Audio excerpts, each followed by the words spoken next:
Open the cage, Murphy. Further savage adventures. No, it's never ending, isn't it? It's like Harry Potter. I do find that funny. Most people manage to condense it into a book, and into just the one. How many is this now? This is 4. This is 4. And what year are we up to? 96. Yeah.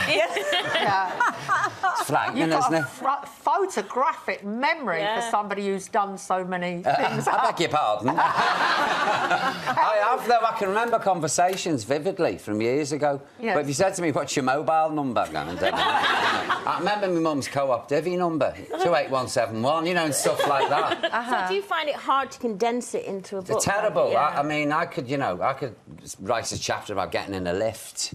Why have you got an apple in a jar? Don't go there. I feel like Snow White here. We What's all this? have. We've got to love ours and they've got to hate theirs. Yeah. Oh, is this nonsense where you breathe on an apple and it, like, wilts if you're in a bad mood? Yeah. Oh, please. They're such rubbish. I haven't. I mean, who taught this? Is this an American thing from California? Oh, please. I only have to walk past a plant, and it wilts, honestly. And yet you seem so jolly. I love the stuff in the book about your early days at the Vauxhall Tavern. Oh, yeah. When you were the compere and you're all sharing one toilet, not even a dressing room. No, we had a dressing cupboard, it was called. And there was a tiny little sink with no plug in it that everyone weed in.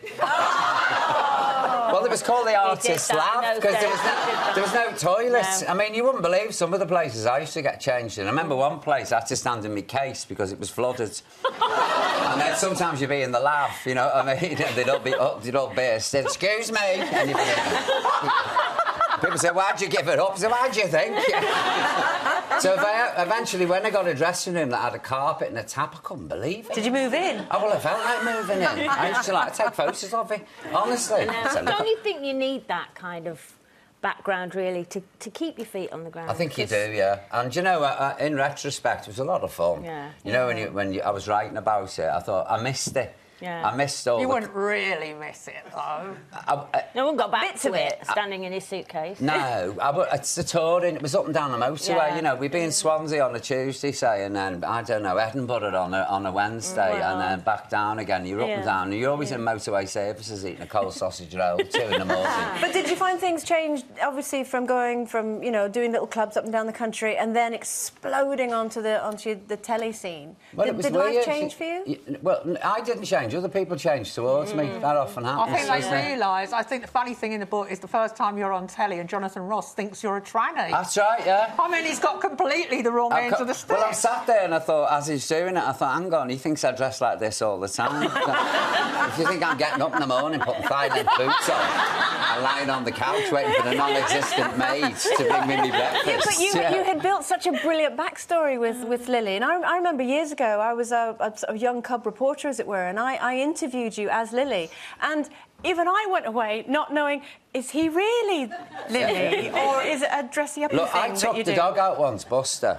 I was down by Tower Bridge, and there he is, my old bus. And 2 women come up to me and they said, there's Lily Savage's dog. And I just nodded. No, because if I kept my gob shut, you see, nobody knew who I was, so I just went, and they said, oh, isn't he lovely? They said, do you walk him then for her? And I went, And they said, what's she like? I said, a right cow. And they said, they were up in arms.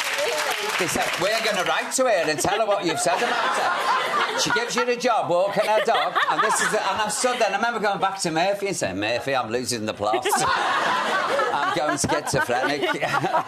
One of the things that I loved reading about you is the fact that you had a very clear vision about getting onto TV. You didn't always want to be doing pubs and clubs. Could you just tell us a bit about that? I didn't want to do pub, but I didn't think I'd ever be able to do television, because it was quite a sort of raucous act, shall we say. So I remember saying to Murphy, you never see me on telly at 6 o'clock.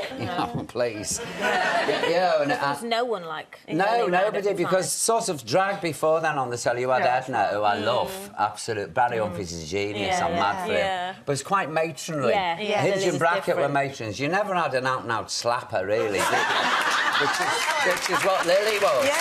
She was doing Big Breakfast, but it took some time before your own show. Yeah, loads. I did the Big Breakfast and that was it. And then Yeah, it took a long time. And you ended before... up doing Blankety Blank. Oh, please. I mean, that was a killer, that, because you did 2 shows a day, and it was all the running up and down, you know, and you'd be like... In those heels. I loved it. But it was a good laugh. But it was also so brave. I remember when you said you weren't, you know, Lily was going. That was it. I'd had She's enough, emigrating away. yeah. And I thought that was such a brave decision. Were you scared at any point of thinking people aren't going to accept me now as Paul? I thought, I've had it now. I'll never work again. But not only that, your mask has gone, because it must have been great to be able to do things like walk the dog, but nobody knew who you It kept were. my mouth shut, I was fine. Yeah. You know, Yeah, as soon as you hear that voice, it's... That's how we yeah. met Paul. We sat next to each That's other right, at a dinner. remember?